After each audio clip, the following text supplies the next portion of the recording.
Қайырлы күн менің сүйікті оқырмандарым. Мен Жанар Ботабайқызы, менің каналыма қош келдіңіздер. Бүгін сіздерге баланы жалпы қалай дұрыс көтеру керек, үй жағдайында қалай балаға дұрыс күтім жасаймыз. Ол өте маңызды, себебі баланы егер дұрыс көтермесеңіздер, ол жағдайда баланың тонусы жоғарылап, балада мысалы қанша 10 күн массаж алсаңыз да, одан результат бермеуі мүмкін.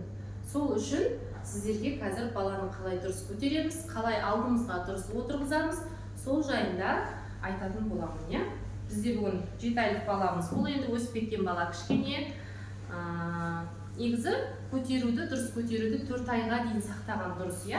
Одан кейін уже бала жаңағыдай белін қатайтып, мойнын қатайтқаннан кейін 5 ай, 6 айдан бастап уже болады енді. Так, көрсетейін. Ең бірінші баланы біздер көбінесе қалай көтереміз, басынан ұстайсыздар, былай қарай тігінен көтеретін едік, бұл бала енді уже ұрқыма көнбей жатыр. Ары қарай кеттік. Енді бұлай көтерген дұрыс емес. Тігінен көтерген кезде бала біріншіден мойнын ұстай алмайды. Мойнын ұстап үйренсе, бұл ең күшті нәрсе да. Ал енді қазір баланы қараңыздар, екі қолтықтың астына қолыңызды саласыздар, былай қарай баланы жерге қарай, бетін жерге қаратасыздар. Сол кезде бала мойнында көтеріп үйренеді, и өзіңізге қарай артқы жағынан, өзіңізге қарай былай қойып аласыз, и аяқтарын жинайсыз. Аяқтарын никогда баланы былай ұстауға болмайды, былай салбыратуға болмайды, аяқтарын барлығын. Егер де мысалға тонусы бар бала болса, ол бала и так тонусы бар, тонусы өте жоғарылап кетеді. И одан кейін сіздер оны жөндей алмай қаласыздар. Менде қазір өткен айда болды бір бала 7 айға дейін мүлдем жерге тастамаған, 7 айға дейін мамасы осылай көтеріп жүрген. Міне, осылай көтеріп жүрген, ол баланың иығы көтеріп кеткен біріншіден, былай ұстай берген ғой, былай. Көтерген кезде де қолдан көтерген да, былай қарай. Қараңыздар. Былай қолдан көтере берген да. И содан кейін ол баланың иығы жоғарылап кеткен, уже мынау бүйтіп жібермейді да, мына жердің бәрі тонусынан жібермейді. И аяғын көрсеңіз, аяғы деген бейт тас болып сіресіп қалған былай. Ағаш құса, былай болып қалған. Мүлдем былай иілмейді. Сондықтан ондай болмас үшін ең дұрысы, моторный антогенез бойынша сіздерге айтып жатырмын. Ең дұрысы баланы, бала мысалға бір айдан бастап енді көтерген кезде, ол әлі бала басын көтермеген, сол уақытта сіздер уже басын көтертуге үйретесіздер.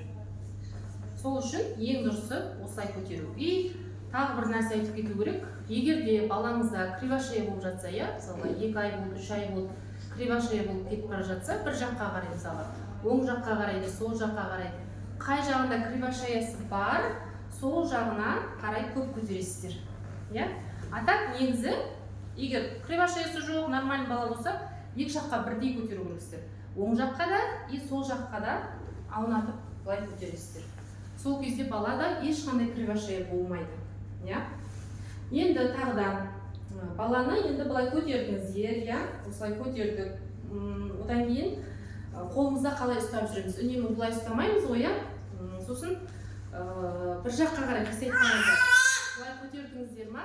Мынау басы баланың басы сіздің иегіңіздің астында тұру керек. Тура мына ортасында.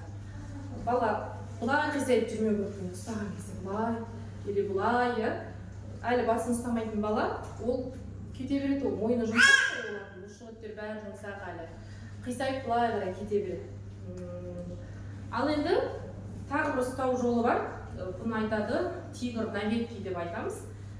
Баланы былай шынтағыңызды, шынтағыңызды басып тұрады, шынтағыңызда осылай қойып аламыз. И аяғын, мысалға, мен қазір оң қолмен бұның сол аяғын құшақтап тұрып, осылай құшақтап аласыздар. Яғни бұл жерде де бар жаңағы акцент баланың аяғын жерге салбыратпау. Или болмаса былай ұстап болады. Осылай. Бұл кезде мысалға бала 2-3 айлыққа дейін іші ауырып, колики болады ғой, сол кезде мына ұстасаңыз, бүйтіп ұстап ішін бассаңыз, колики да кететін болады. Дәл осылай сіздер мына қолыңызға да ауыстырып тұрасыз. үнемі бір жақты ұстай бермеңіздер. Ең маңыздысы бұл жерде бір жақты емізбеу, үнемі бір жақты ұстай бермеу керек. Осылай баланы үйретеміз. Так, енді дұрыс отырғызуды айтайық, иә? Елбар, анау, бері орай әкесей. Қатайын ба?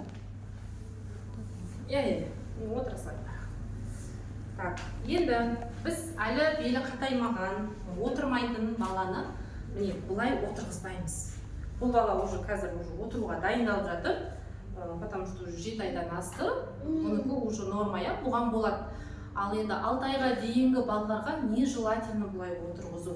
Себебі әлі бұның омыртқалары қатайған жоқ. И то бұл балада әлі кеуде тұстарын дұрыс әлі ұстай алмайды, иә. Сондықтан бұл баланы түгелдей бұлай отырғызуға асықпаймыз. Жерге де отырғызуға, өзіңіздің алдыңызға да. Қараңыз, баланы дұрыс отырғызу үшін алдыңызға міне қолыңызды бұлай қолтықтың астынан алсаңыз болады. Бұлай ұстап, и мына екі аяғын жинап, бір аяғын жинасаңыз да болады. Бір аяғын бұлай жинасаңыз, бір қырымен, яғни бір құйрығын ғана алдыңызға бұлай тигізіп отырсаңыз болды. Бір мынандай қисайтып, иә? Мына жағыңызға солай. Кәне, нұрали. Аха, міне, былай қарай.